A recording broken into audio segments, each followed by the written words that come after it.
1978, the Alvis factory, Holyhead Road, Coventry. A tracked vehicle rolls off the production line and onto a concrete apron still wet with English rain. It weighs less than 11 tons. It stands barely as tall as a man's chest. Its hull is aluminium, thinner than the spine of a paperback novel. Its only weapon is a single 7.62mm machine gun bolted to the commander's cupola. Inside, the rear compartment is so cramped that 4 soldiers sitting knee to knee can barely move without jabbing each other in the ribs. It looks like a toy.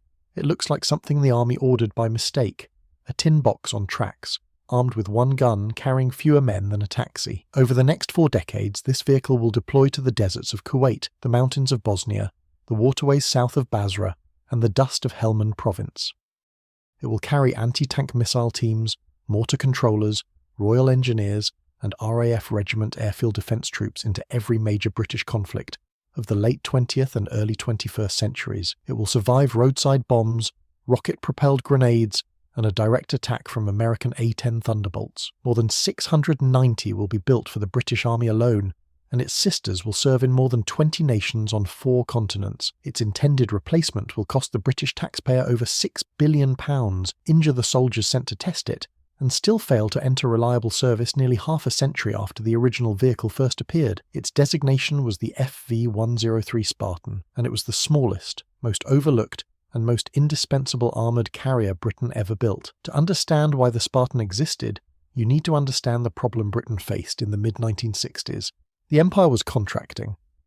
Garrisons east of Suez were closing. The army needed a family of light armoured vehicles that could be flown to a crisis in hours rather than shipped by sea over weeks. The existing fleet, built around the wheeled Alvis Saladin armoured car and the 6-wheeled Saracen personnel carrier, was too heavy, too wide, and too slow to manufacture for the air-portable future the Ministry of Defence now demanded. The requirement, General Staff Operational Requirement 3301, called for something radical. A tracked vehicle light enough that 2 could fit inside a single C-130 Hercules transport aircraft. Ground pressure no higher than a soldier standing on soft earth, roughly 5 pounds per square inch, width under 84 inches, and above all parts commonality across an entire family of variants, from fire support to reconnaissance to ambulance to recovery, so that 1 engine, 1 transmission, 1 suspension, and 1 set of tracks could serve them all. Alvis of Coventry won the contract in 1967 and was tasked with producing 30 prototypes. The first was completed on January 23, 1969, within budget and ahead of schedule. After punishing trials in the heat of Australia and Abu Dhabi, the frozen terrain of Norway and Canada, the family was accepted into British service in May 1970. The fire support variant, the FV101 Scorpion, armed with a 76mm gun, was delivered first in January 1972. The close reconnaissance variant, the FV107 Scimitar, carrying the 30mm Radon cannon, followed. The armoured personnel carrier, the Spartan, entered service in 1978. The vehicle itself was a masterpiece of calculated compromise. The hull was welded from 7039 zinc magnesium aluminium alloy, a harder and thinner material than the softer 5083 alloy used on the American M113. This meant equivalent splinter protection at significantly lower weight. Early service revealed stress corrosion cracking in some components, prompting a program known internally as Operation Scorepole, in which affected parts were replaced with improved alloy from 1978 onward. The problem was identified, acknowledged, and fixed. No one pretended the aluminium was perfect, but for the weight class, nothing else came close. The engine was extraordinary in origin. A Jaguar J60, a 4.2-litre inline 6-cylinder petrol unit, lifted almost directly from the civilian Jaguar XJ6 luxury saloon.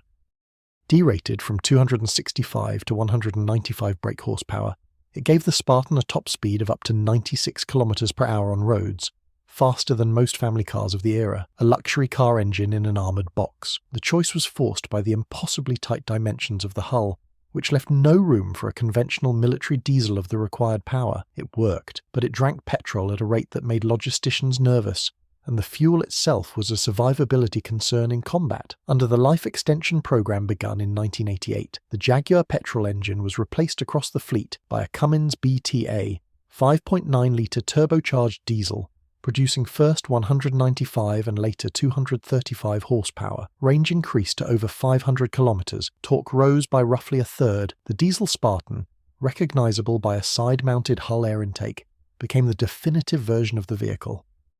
The rear compartment carried 4 dismounts on inward-facing bench seats, plus a section commander seated beside the driver with his own cupola. Total crew and passengers numbered 7. That was small, deliberately small. The Spartan was never designed to carry a full infantry section. It was designed to deliver specialist teams, the men whose skills made everyone else lethal. Milan anti-tank missile crews, mortar fire controllers, Royal Artillery Forward Observation Officers, Royal Engineer Reconnaissance Parties, RAF Regiment Airfield Defence Squads. The Spartan was not a battle taxi. It was a precision delivery system for the soldiers who told everyone else where to shoot. Armament reflected this philosophy. One L-37A, one general-purpose machine gun mounted externally on the commander's cupola, fed from a 200-round belt with 3,000 rounds stowed inside the hull. 2 clusters of 466mm smoke grenade launchers. That was all.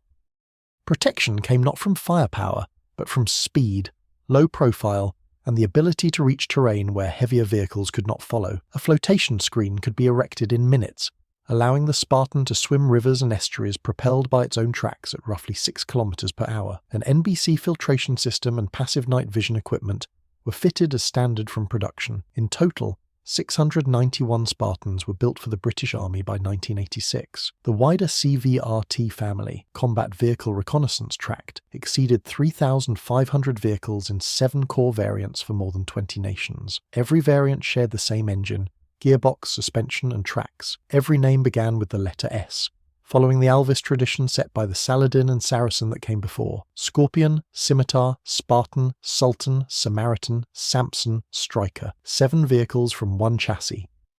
It was the most successful British armoured vehicle family of the Cold War. Now, before we get into where the Spartan actually fought, if you are enjoying this deep dive into British armoured vehicle engineering, hit subscribe. It costs nothing, takes a second, and it helps the channel keep producing content like this. The Spartans' first major war was the 1991 Gulf War, Operation Granby. The Divisional Reconnaissance Regiment for 1st United Kingdom Armoured Division, the 16th 5th the Queen's Royal Lancers, deployed with 36 Scimitars, 16 Strikers, and 12 Spartans, alongside Sultans and Samaritans. Spartans carried Milan anti-tank teams and mortar fire controllers forward in support of the armoured breakthrough into Iraq and Kuwait. 1 Squadron RAF Regiment, equipped with Scorpions, Spartans and Sultans, was flown from RAF Germany to Al-Qaisumah in Saudi Arabia, crossed the border into Iraq as part of the Divisional Reconnaissance Screen, and ended the war astride the Kuwait to Basra highway. The Spartan proved itself in the Gulf not through spectacular combat, but through relentless reliability and searing heat. It started every morning. It kept pace with the advance. It delivered its specialist teams where they needed to be, when they needed to be there. No drama, no failures, just presence. Bosnia followed. From 1992 through the NATO transitions into IFOR and SFOR, British armoured reconnaissance regiments rotated through the Balkans with full CVRT families. The Spartans' low ground pressure, originally specified for the frozen plains of northern Germany, proved ideal for the waterlogged mountain tracts of central Bosnia, where heavier warriors and challengers bogged down or could not pass at all. British Spartans were photographed in United Nations white markings carrying engineer and reconnaissance parties through mud and snow that defeated everything else. Chinook helicopters sling-loaded damaged or stuck CVRT vehicles out of terrain that no recovery vehicle could reach. The Spartan weighed so little that a single helicopter could lift it clear. That was not a minor advantage. In the mountains of the former Yugoslavia, it was the difference between abandoned vehicles and recovered ones. Then came Iraq 2003, Operation Telek.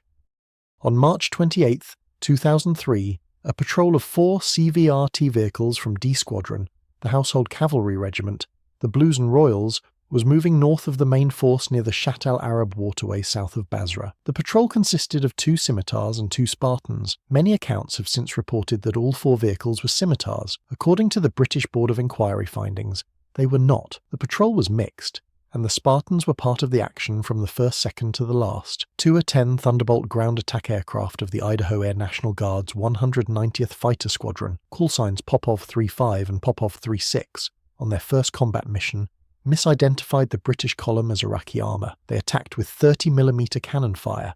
At least 2 Scimitars were destroyed. A Spartan was damaged. Lance Corporal of Horse Matty Hull was killed in his burning Scimitar. 5 other soldiers were wounded.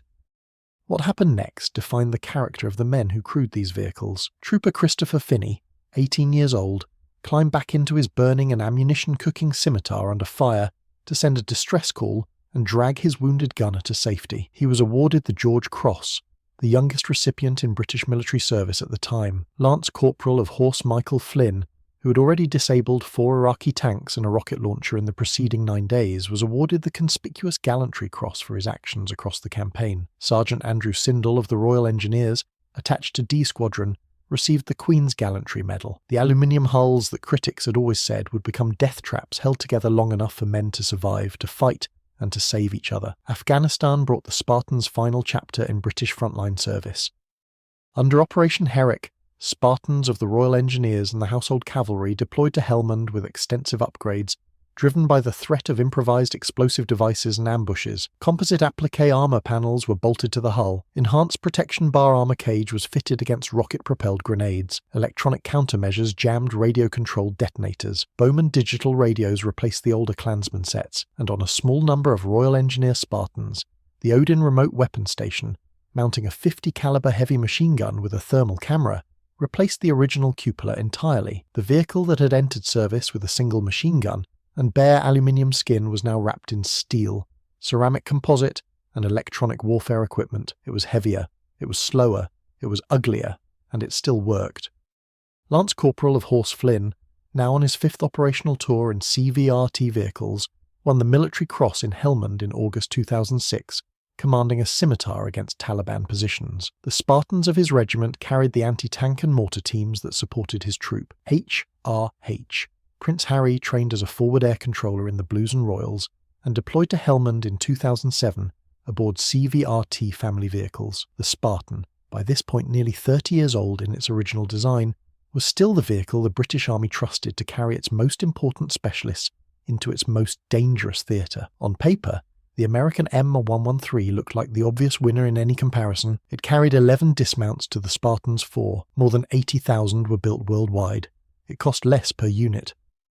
But the M113 weighed over 12 tons, could not be slung beneath a Chinook helicopter, and could not fit 2 vehicles in a single C-130. The Spartan traded capacity for agility. It could reach places the M113 could not reach, and it arrived faster when it got there. Against Britain's own FV103 the steel-hulled tracked carrier of the regular mechanized infantry battalions, the Spartan was lighter, smaller and faster, but carried half the section. The 2 vehicles were never competitors. They were complements. The FV432 carried the rifle section.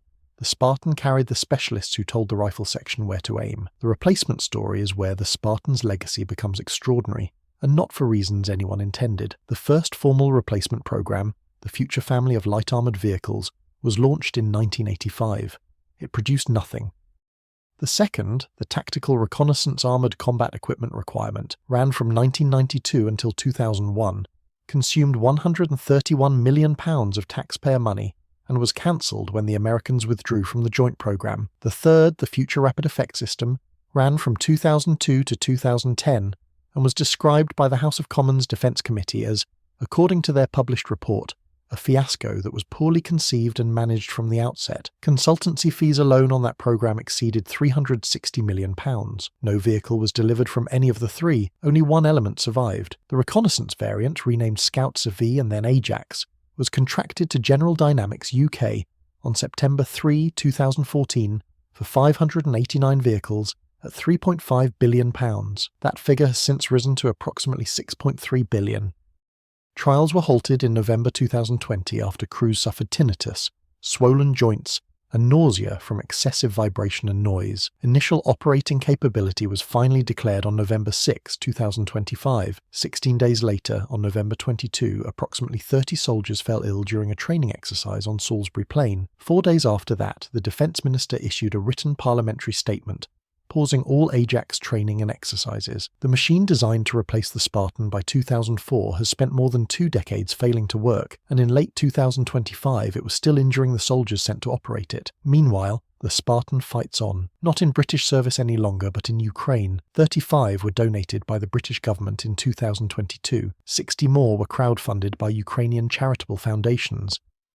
Latvia, which purchased over 120 CVRT vehicles from Britain in 2014, has donated further batches to Ukraine since 2024. Ukrainian crews have replaced the original machine gun with 50 caliber Browning heavy machine guns on improvised mounts. By January 2025, open source tracking had visually confirmed 17 Ukrainian Spartans destroyed, 4 damaged, and 2 captured by Russian forces. A vehicle designed for the Cold War plains of Germany is fighting and dying in eastern Ukraine more than half a century after the first prototype left Coventry. 1978. Holyhead Road, Coventry. A tracked vehicle smaller than a family car rolls off the production line with a luxury car engine under its hull and room for 4 men in the back. It has no cannon, it has no missile system, it has no thermal sight, no digital radio, no composite armour.